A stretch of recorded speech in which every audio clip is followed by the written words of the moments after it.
Saudara semua dimanapun saudara berada, jumpa lagi di dalam podcast hari ini. Satu renungan yang biasanya kita pikirkan, kita renungkan bersama-sama. Sebuah renungan singkat yang merefleksikan tentang kehidupan kita hari ini dan bagaimana kita tetap harus bersyukur dan berjalan tetap dengan iman dan pandangan yang tertuju kepada Tuhan kita, Tuhan Yesus Kristus yang adalah Tuhan dan Juru Selamat kita yang hidup. Nah, saudara, hari ini saya mau mengajak saudara merenungkan apa yang dikatakan oleh Rasul Petrus di dalam Matius 26 ayat 33. Di dalam Matius 26 ayat 33, Petrus menjawab Tuhan. Biarpun mereka semua tergoncang imannya karena Engkau, aku sekali-kali tidak.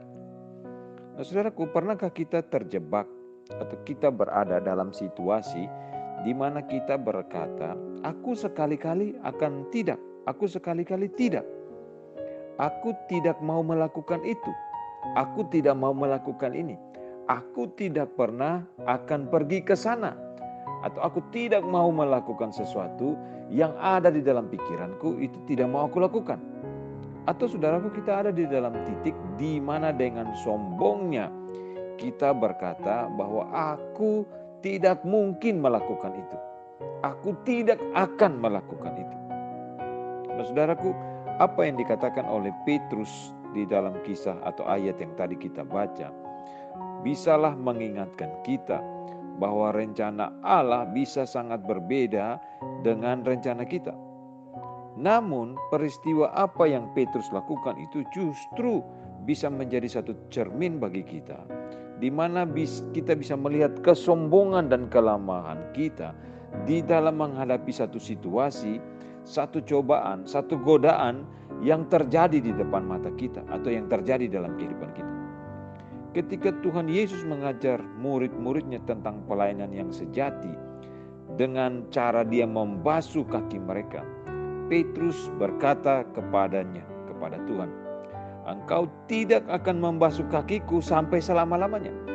Saudara bisa perhatikan itu di dalam Yohanes 13 ayat 8. Namun setelah Tuhan menjelaskan kepadanya bahwa ia tidak akan mendapatkan bagian di dalam Tuhan tanpa mempelajari hal itu, Petrus dengan segera menyadari kesalahan yang dia telah lakukan.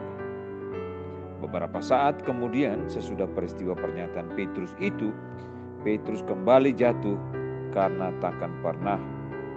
kata takkan pernah ini.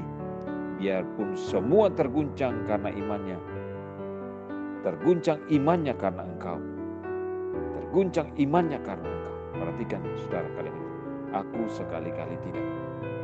Matius 26 ayat 33 yang tadi kita baca.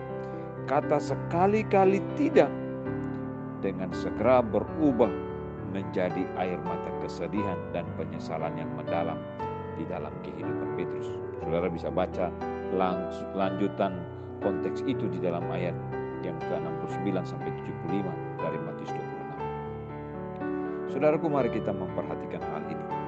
Pentinglah bagi kita untuk berhati-hati dengan menggunakan kata takkan pernah, aku sekali-kali tidak, atau kata-kata kalimat-kalimat yang sejenis. Sebab dengan menggunakan kata-kata dan kalimat yang seperti itu, aku takkan pernah, aku sekali-kali tidak, itu hanya menunjukkan kita sedang berpusat kepada aku, kepada diri kita sendiri.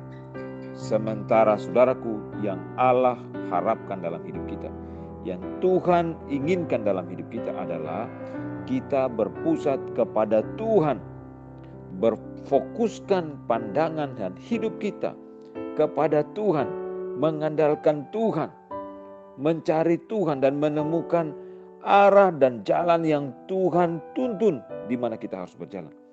Marilah kita memusatkan pikiran, hati, dan semua apa yang kita kerjakan berfokus kepada Tuhan. Berfokus hanya kepada Tuhan. Tuhan adalah fokus dari segala sesuatu yang ada dalam kehidupan kita. Saudara, Amsal pasal 16 ayat 9 bagus sekali. Misalnya dikatakan manusia memikir-mikirkan jalannya, tetapi Tuhan menentukan arah langkahnya. Saudara, mari kita memfokuskan hidup kita kepada Tuhan. Kita pinggirkan semua kelemahan, semua kekurangan, semua keterbatasan, semua hal-hal yang tidak mampu kita lakukan. Dan kita hanya fokuskan iman, pandangan, hidup kita hanya kepada Tuhan. Dan biarlah Tuhan yang menuntun kita dalam semua perjalanan masa depan kita yang masih gelap di depan kita. Dengan bersandar dan bergantung kepada Tuhan, kita tahu dengan pasti bahwa langkah di depan kita pasti.